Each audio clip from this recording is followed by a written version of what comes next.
Hello, this is Joe83, and this is my predictions for the Abu Dhabi Grand Prix, which is happening tomorrow. And I've predicted Lewis Hamilton to take the victory of the race in the last race of the season, and Sebastian Vettel to follow him home in second place, with Max Verstappen running at the podium.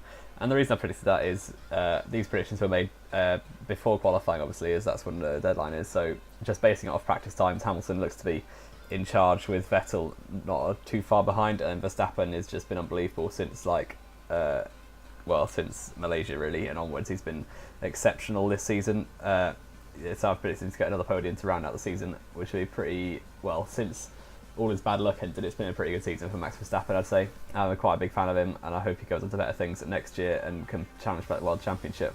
But fourth, I've gone for Kimi Räikkönen in the second Ferrari, Valtteri Bottas in fifth, and yeah, I'm commentating this after qualifying, and fifth for Bottas might be a little bit of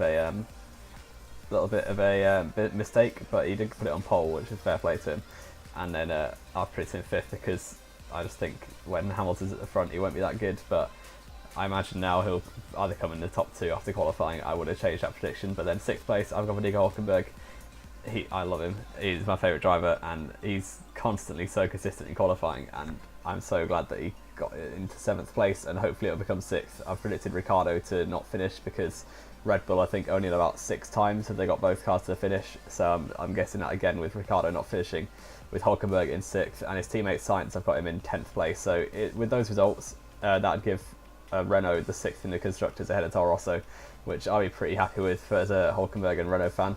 And that is why I've gone for him in 6th, as I just think he's really good. And the track suits the Renault. It's very close between Renault and Force India, but I've gone for Renault just to edge it with Hülkenberg, who seems to be on a different level this weekend, and absolutely destroying Sainz so far in practice and qualifying.